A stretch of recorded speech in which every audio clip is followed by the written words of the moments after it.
So my name is Benjamin Duvall, and I'm Chief Evangelist for Linkfluence in APAC.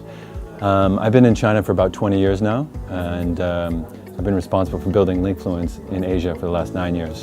So Linkfluence is a global social media intelligence company, and in fact we're the only company to have a sizable dedicated operation in China and also have global operations at the same time.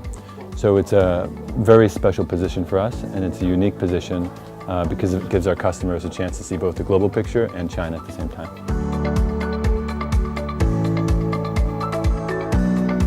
Okay, yeah, that's a terrific question.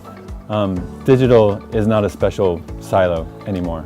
It's not about understanding the digital consumer, it's just about understanding the consumer. So digital is extremely important, and China specifically is different than everywhere else in the world. So Asia already is different. Japan has special platforms, Korea has special platforms, but China itself is a completely different ecosystem. So the big trend in the last year has been live video, direct to consumer, real time. These are things that are very important for brands in terms of activation, engagement, and communication. The thing that's really important to take away right now is understanding consumers, and that's something that a lot of people are missing. They're trying to move very quickly, but they're not understanding consumers first. So for us, it's very important to have tools that move at the speed of digital, not like traditional research, not like focus groups, shop-alongs, or telephone interviews, but data that moves very quickly and gives fast insight to keep up with their communications. So all the specificity of China are very important in terms of communication, but the part that we also need to focus on is digital.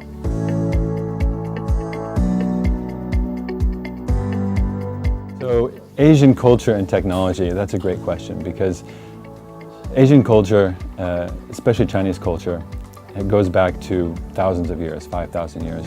And it's a culture that's traditionally about collectivism, about the family, about Confucianism. So it's always been about social culture. The opportunities now are taking it to the next level, because China is becoming more social than any other country in the world, and it's really moved into itself. So the technologies that are becoming big right now, like live streaming, the mobilification of lots of different platforms that just used to be on browsers. All of these things are moving much faster than they are in Western markets. And on top of that, China is going to be a bigger market than the US in about 10 years. So we're going to see all of that moving west. The most important thing is it's not just about dominating the Chinese market or even having an opportunity in the Chinese market. It's about what's going to happen in 5 to 10 years when all that force comes back to our own markets. So if brands aren't on top of this now, they actually risk losing opportunities in their own markets 5 or 10 years down the road. So that's really important. So to add a bit of diversity to the question, I've been talking a little bit about China. Southeast Asia and North Asia also is very different, not just in terms of languages, but also in terms of local platforms. So most people are thinking in terms of the big platforms like Facebook, Instagram, Weibo in China. But in addition to those big platforms, there's actually tens of thousands of local forums and BBSs that are very important. One example, in Taiwan, there's a forum called PTT, which in a country that has 20 million people at any one time maybe has 150 or 200,000 users. And that's specific to that region. And that's just in one country. So understanding those specific regional sites and those regional platforms, whether it's in Thailand or Greater China, Indonesia, Philippines, Japan and Korea, is also very complicated. And it's important for brands to look at those as separate markets.